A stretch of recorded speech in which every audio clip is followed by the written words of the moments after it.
ഇന്നത്തെ യാത്ര പാലക്കാട്ടേക്കാണ് കേട്ടോ. നീണ്ട 3 മാസങ്ങൾക്ക് ശേഷമാണ് നമ്മൾ പാലക്കാട് പോകുന്നത്. അത്യാവശ്യമായി വീട്ടിലേക്ക് കുറച്ച് സാധനങ്ങൾ വാങ്ങാനുണ്ടായിരുന്നു കേട്ടോ. അപ്പോൾ ആദ്യം തന്നെ ഷോപ്പിലേക്ക് ആവശ്യമായ കുറച്ച് സാധനങ്ങളാണ് വാങ്ങാനായിട്ട് പോയത്. അതെല്ലാം കാറിൻ്റെ ഡിക്കിയിലേക്ക് എടുത്തു വെക്കുകയായിരുന്നു. പിന്നെ നമ്മളൊരു ബുക്ക് സ്റ്റാളിലേക്ക് പോയി അവിടെ നിന്ന് മോൾക്കൊരു ബുക്ക് മേടിച്ച് കൂട്ടത്തിൽ എനിക്കും കുറച്ച് ബുക്ക്സ് മേടിച്ചു കേട്ടോ. പിന്നെ ഇക്കായ്ക്ക് ആവശ്യമായ കുറച്ച് മുണ്ടുകൾ വാങ്ങിക്കാനാണ് പോയത്. എക്സിക്യൂട്ടീവ് കൊടുത്തത് പോരാതെ പിന്നെ ഇക്ക തന്നെ സ്വന്തമായി സെലക്ട് ചെയ്യാൻ തുടങ്ങി കേട്ടോ.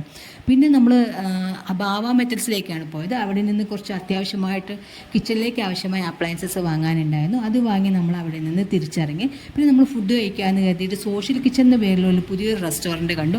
അപ്പോൾ അതിലേക്ക് കയറി നോക്കിയപ്പോഴാണ് എല്ലാം വെജിറ്റേറിയൻസ് ഐറ്റംസ് ആണെന്ന് കരുതി നമ്മൾ അവിടെ നിന്ന് തിരിച്ചിറങ്ങി. പിന്നെ തൊട്ടടുത്ത് തന്നെയുള്ള നൂർജഹാനിലേക്കാണ് പോയത്.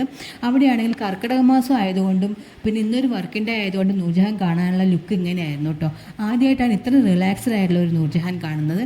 നമ്മൾ അവിടെ നിന്ന് ഫ്രൈഡ് റൈസും പൊറോട്ടയും ബട്ടർ ചിക്കനുമാണ് ഓർഡർ ചെയ്തത്. അതെല്ലാം നമ്മൾ ആസ്വദിച്ച് കഴിച്ചു. അത് കഴിഞ്ഞ് നമ്മൾ ഇനി മറ്റൊരു സ്ഥലത്തേക്കാണ് പോകുന്നത്. ഇനി നമ്മൾ പോകുന്നത് ലുലു മോളിലേക്കാണ് കേട്ടോ.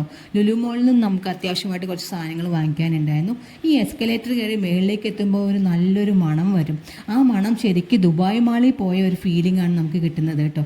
ശരിക്കും നല്ലൊരു എക്സ്പീരിയൻസ് ആണത്. നമ്മൾ അവിടെ നിന്നും കുറച്ച് അത്യാവശ്യ സാധനങ്ങളൊക്കെ വാങ്ങി. നമ്മൾ ഈ ബാസ്ക്കറ്റിൽ കാണുന്ന അത്ര സാധനങ്ങളെ വാങ്ങിച്ചുള്ളൂ കേട്ടോ. അപ്പോഴത്തേക്കും രാത്രി 10 മണിയായി. പിന്നെ നമ്മൾ അവിടെ നിന്ന് തിരിച്ച് വീട്ടിലേക്ക് ഇറങ്ങി.